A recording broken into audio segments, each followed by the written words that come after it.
அல்ஹம்துலில்லாஹி ரப்பில் ஆலமீன் அஸ்ஸலாத்து வஸ்ஸலாமு அலா ரசூலில்லாஹி அம்மா பஅத். கண்ணியத்திற்குரிய இறைவனின் நல்லடியார்களே, அல்லாஹ்வின் சாந்தியும் சமாதானமும் என்றென்றும் நம் அனைவர் மீதும் உண்டாவதாக. நம்முடைய புதிய சேனலான அர்ஹம் உஸ்மானி உமரி ஒஃபிஷியல் என்ற சேனலுக்கு உங்களை அன்புடன் வரவேற்கிறோம். நான் சொன்ன பிரகாரம் இன்ஷா அல்லாஹ் இந்த சேனலில் முக்கியமாக 6 பாடங்கள் ஒவ்வொரு நாளும் நடக்கும்.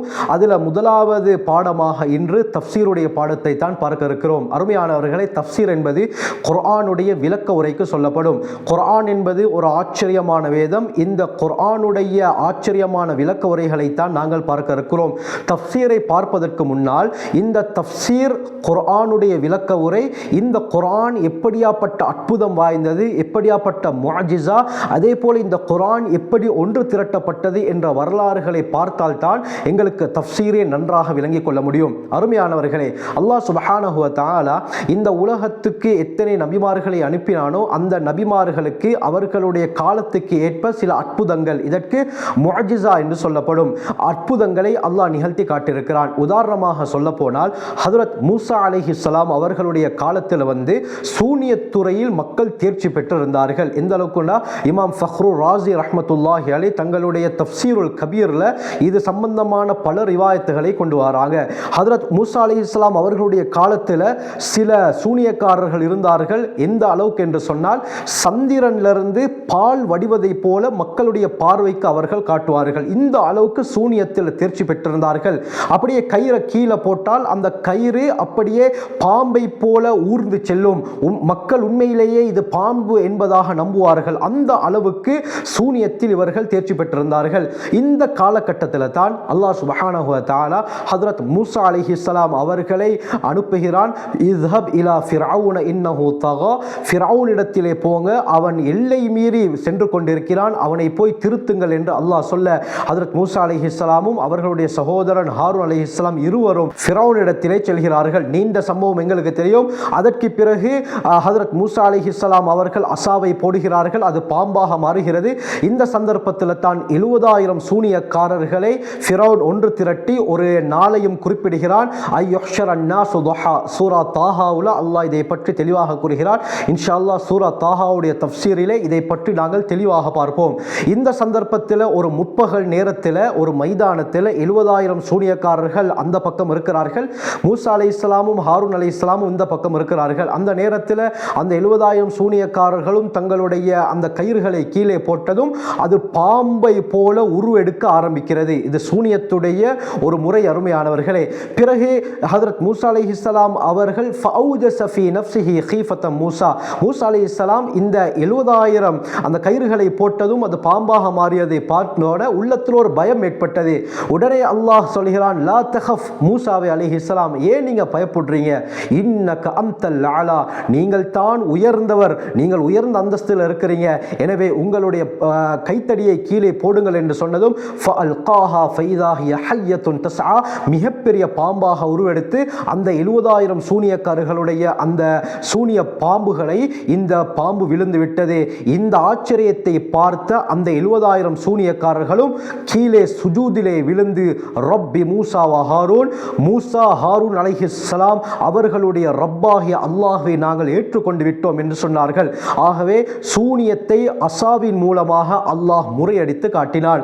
ஹஜ்ரத் ஈசா அலைஹிஸ்ஸலாம் அவர்களுடைய காலத்தை எடுத்துக்கொண்டால், ஈசா அலைஹிஸ்ஸலாத்துடைய காலத்தில் வைத்தியத்துறையில் மக்கள் தேர்ச்சி பெற்றிருந்தார்கள். எந்தவித நோயாக இருந்தாலும் அதற்குரிய வைத்தியம் அவர்களுக்கு தெரிந்திருந்தது. ஆனால் சில நோய்களுக்குரிய வைத்தியம் மட்டும் அவர்களுக்கு தெரியாமல் இருந்தது. உதாரணமாக பிறவி குருடு, இதே போல யாராவது மரணித்து விட்டால் அவர்களை உயிர்ப்பிக்க தெரியாமல் இருந்தது. இது அல்லாஹுக்கு மட்டும் சொந்தமான ஒரு விடயம். ஏன் இந்த இடத்தில் இதை நான் சொன்னேன் என்று பின்னால் கூறுகிறேன்.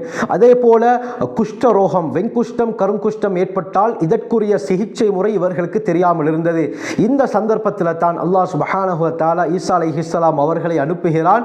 அவர்களுக்கு தெரியாத அந்த நோய்க்குரிய சிகிச்சை முறையையும் ஹஜ்ரத் ஈசா அலைஹிஸ்ஸலாம் அவர்களுக்கு கற்றுக் கொடுத்து தான் அல்லாஹ் அவர்களுக்கு மத்தியிலே அனுப்புகிறான். எனவே இந்த அற்புதத்தின் மூலமாக அவர்களுடைய அந்த வைத்திய துறையை அல்லாஹ் முறியடிக்கிறான்.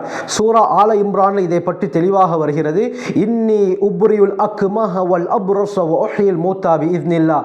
ஈசா அலைஹிஸ்ஸலாம் அவர்கள் தன்னுடைய கூட்டத்தாருக்கு மத்தியிலே வந்து சொன்னார்கள், இன்னி உப்ரியுல் அக்மஹ, பிறவி குருடையும், வல் அப்ரஸ, குஷ்ட குஷ்டரோகம் பிடித்தவரையும் நான் குணப்படுத்துவேன்.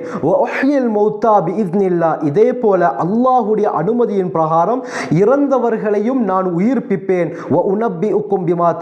நீங்கள் தற்பொழுது என்ன சாப்பிட்டுக் கொண்டிருக்கிறீர்கள் என்பதையும் உங்களோட வீட்டில் நீங்க எதையெல்லாம் ஸ்டாக் பண்ணி வைத்திருக்கிறீர்களோ, சேமித்து வைத்திருக்கிறீர்களோ அதையும் நான் சொல்வேன் என்று ஈசா அலைஹிஸ்ஸலாம் அவர்கள் சொன்னார்கள். ஆகவே இறந்தவர்களை உயிர்ப்பிப்பது என்பது அல்லாஹ்விடத்தில் மட்டும் இருக்கக்கூடிய ஒரு செயல். ஆனாலும் அல்லாஹ் அந்த விடயத்தை ஈசா அலைஹிஸ்ஸலாம் அவர்களுக்கு கொடுத்திருந்தான். என்ன செய்வார்கள்?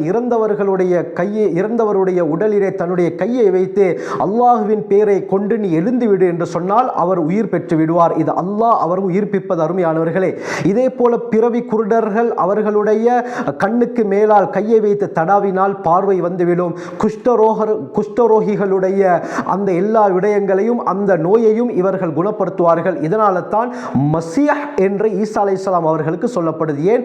அவர்கள் தடவுவதின் காரணமாக பிறவி குருடர்களுக்கு பார்வை வந்துவிடும், குஷ்டரோகம் உள்ளவர்களுக்கு நோய் முழுமையாக குணம் பெற்றுவிடும், இறந்தவர்களை தடவும் பொழுது அவர்கள் உயிர் பெற்று விடுவார்கள். எனவே தான் மஸீஹ் தடவக்கூடியவர் என்பதாக ஹஜ்ரத் ஈசா அலைஹிஸ்ஸலாம் அவர்களுக்கு ஒரு சிறப்பு பெயர் சொல்லப்படுது.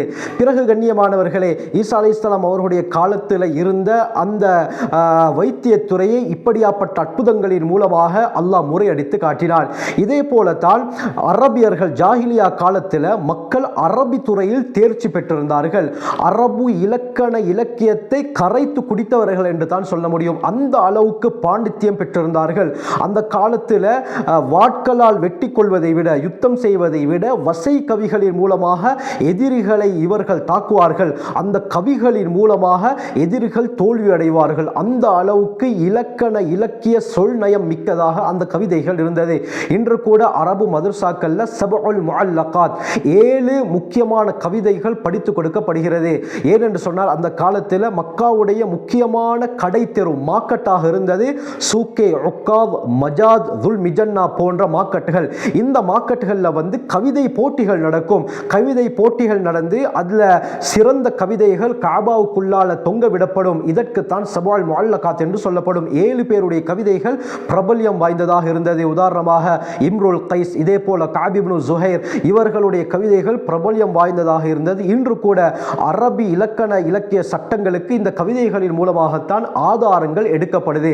ஆகருமையானவர்களே, அவர்கள் அந்த அரபியர்கள் தூக்கத்திலிருந்து எழும்புவதாக இருந்தாலும் சரி, சந்தோஷமாக இருந்தாலும் சரி, அழுதாலும் சரி, கோபத்தில் இருந்தாலும் சரி, கவலையாக இருந்தாலும் சரி, அவர்களுடைய நாவிலிருந்து வருவது என்னது? இந்த கவிதைகள் தான். இந்த சந்தர்ப்பத்தில் தான் முஹம்மது ஸல்லல்லாஹு அலைஹி வஸல்லம் அவர்களுக்கு அல்லாஹ் இந்த குர்ஆனை அருளுகிறான். இந்த குர்ஆனை அருளியதும் யாரெல்லாம் இந்த கவிதை துறையில் அரபு மொழியில் தேர்ச்சி பெற்றிருந்தார்களோ, குர்ஆனுடைய வசனங்களை கேட்கும் பொழுது திக்குமுக்காட ஆரம்பித்தார்கள். அவர்களுக்கு ஒரு வார்த்தை வெளியே வர முடியாமல் போனது. சொல்ல போனால் எந்த அளவுக்கு சொன்னால், வலீத் இப்னு முகைரா, இந்த வலீத் இப்னு முகைராவுடைய சம்பவம் ஹயாத்து சஹாபாவில் வரும். இன்ஷா அல்லாஹ் அந்த பாடத்தில் இதை பற்றி நாங்கள் தெளிவாக பார்ப்போம். ஆரம்பத்திலேயே இந்த சம்பவம் வருகிறது.